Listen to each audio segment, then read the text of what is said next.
Buenos dias, amigos. I've nominated myself for my South American story. The time I rode a llama, a wild llama, on a Bolivian salt flat tour. 5 Aussies, 1 Ukrainian, 1 Bolivian, a Land Cruiser and a heap of alcohol and cocaine. And 1 poor llama, but no, he was happy at the end of it. So yeah, back in 2015, I was traveling South America. I started all the way up in Colombia and made my way all the way to Argentina into Brazil. I call this story the Bolivian Cowboys. I met these guys from Central Queensland, Luke, Danny and Talon, and my other good mate Rimba. I think we actually met in Cusco, actually, yeah. Did Machu Picchu and a few other little bits and pieces. I think it was one of our big coke nights. We've organised this Bolivian salt flat trip, so it's about 5 days out in the desert, in a 4-wheel drive with a local guide, just running amok, all these beautiful desert scenery, and we're like, you know what, that'd be a good thing for all us boys to do. We're all getting along really good. Got to La Paz, and our driver, old Carlos, has picked us up. And Carlos is this typical Bolivian. He's about 4 foot, 5 foot high, absolute pocket rocket of a bloke, legend. He had his cap on backwards, bit of a cool dude. He's rocked up and he's chewing on this massive ball of coca leaves. So in Bolivia, it's legal for the indigenous locals to grow cocaine. Yeah, they eat it. It's like they're Red Bulls. He's pulled up and he's chewing on the coca leaf. He's like, hola, ¿cómo están, amigos? You know, how are you guys? So yeah, he's picked us up, and then we did another drop off to another hotel, and we grabbed this cool little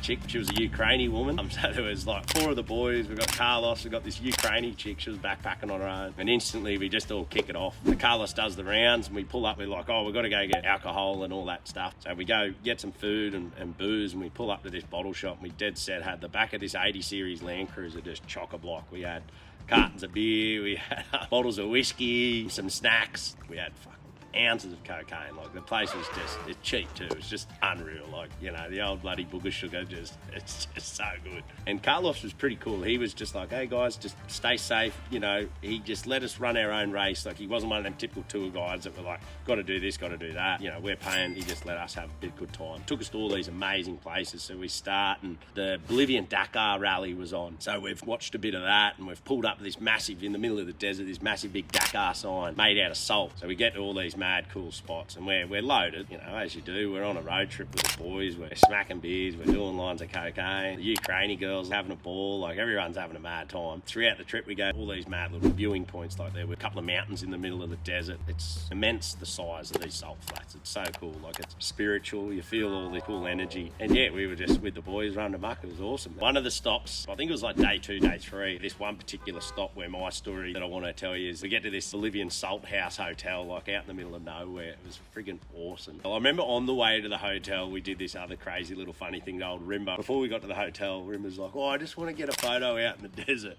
I was like, yeah, we'll get him and we'll take a photo for him and we'll drive off on him. But he's done it completely nude. So Rimba's just like, he's a legend. He's half Indonesian, like full Aussie, but you know, Indo, like little black fellow. He's got the dark skin and whatnot. So he's got his little black ass out in the middle of the desert. He looked like a bloody Maltese sitting on a white bench. How do you eat your Maltesers? It's like he's just sitting there, charged off his head, trying to get this photo, and we're all like, we've all G'd everyone up. We've G'd Carlos up, and we've got him out there, and we've snapped the photo, and we've all jumped back in the car and pissed off on him. Like, we drove for like a couple of Ks, and a couple of Ks out there, like he just looked like this tiny little black dot out in the desert, and we were like, oh, we should probably go back and get him. So we've ripped back and got him, and he's just completely nude. And it was a stinking hot day, like the sun was out. His poor little old fella must have been getting a little cooked. So after that, he's got in there, he's like, oh yeah, funny one guys, like we're all having a ball. It was friggin' awesome.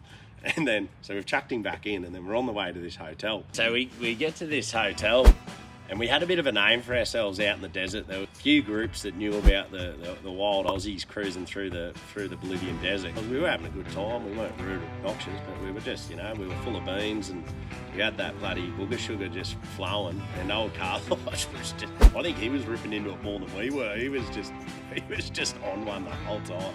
I don't even remember that guy sleeping. So we get to the hotel. Like, the boys I was travelling with, they're all from out central Queensland, so they're all, you know, a couple of good, solid country boys, you know, they're up for a good time. One of the boys, we've spotted this massive, well, it was probably about a mob of about 15, 20 llamas. They're probably a couple of 100 metres off the hotel, all just hanging out in the desert, picking all the green pick around the hotel. Yeah, one of the boys were like, oh, you know, I'll bet one of you boys to try and ride this bloody llama, and I've just gone, yeah, done. Straight up, I've got some bloody liquid courage in me and the old booger sugar. I'm like, yeah, I'll ride one of them. I've got the boys to distract these group of llamas. And I've come in the other side because they fixate on something. They see people and they're just every one of them was looking. And I've come around the back, and I've crept up on these llamas, and I picked this big white one. He was like the big alpha stallion or bull or whatever you want to call it in amongst it. I'm in full, like, doing the full leopard crawl. Like. Look at how low to the ground. Look at that. Isn't that incredible? He's doing the leopard crawl. Full commando crawl out into the salt flat. The big fella was at the back of the mob. I don't know, it was funny. He had all these young does up the front. He was just sitting there. He had no idea. And I've crept in, got a bit closer, and I've just sprung up like a bloody leopard on a gazelle. I've just gone boom out of the salt. Jumped hold of this thing. I've wrapped my bloody legs around its hips. I've got 2 handfuls of fur, or wool or whatever it is, and this thing is absolutely booking. Like it is bucking and bulling. Like I'm hanging on for dear life. And for a split second, I couldn't believe. I'm like, holy shit! I'm on this thing, and I'm on good. I had a good grip of it. I heard the boys like they're laughing. Everyone's roaring. He's got it! Rimbo, mate, he's got this distinct laugh. I can hear him, he's cackling like a bloody hyena. I can just hear him going across the salt flats in tears. Like.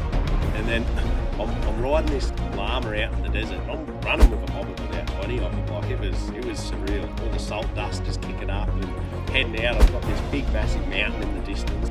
I just kept looking back at the guys, and I was like, shit, everyone's getting smaller and smaller and smaller. Like I'm just like, how long do I hang on to this thing for? I would have been on it for about, I reckon a good close to a minute. And no one could believe it. Like I'm on this thing, and I had a good grip too. Like I'm like, as he's going, I'm like, he tried to butt me off a couple of times. And I still remember it was hissing. It kept turning back, trying to bite me and spit on me and all this shit.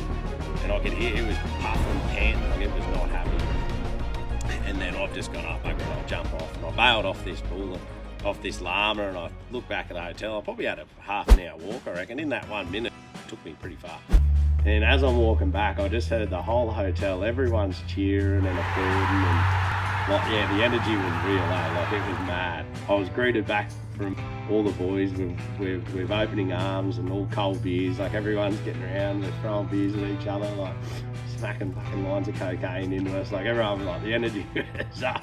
I definitely beat that 8-second record that the standard bull riders. Yeah, it was. I reckon I would have rode that thing for about 30 seconds. So I definitely won the belt buckle for the Bolivian llama riding, that's for sure. So yeah, me and the boys, yeah, we call ourselves the Bolivian Cowboys. Definitely recommend if anyone wants to go out and do the Bolivian salt flats, try and find Carlos. God, I don't have his contacts, but he's an absolute legend. Gets around in an 80 series, grey Land Cruiser. And if you're willing to, risk it to get the biscuit, try and have a crack at riding a llama, 100% get around it, guys. Yeah, trip of a lifetime. Love South America. When I look back on that story, I think the key to my success was this concoction that we made. We called it the Skittle piss. It's got heaps of whiskey and Skittles and a little bit of cocaine, we all mixed together, and it's, mate, if you want to go ride a llama out in the desert, you've got to get a couple of shots of Skittle piss in you, because mate, that shit gets you going. Gracias amigos. Salud.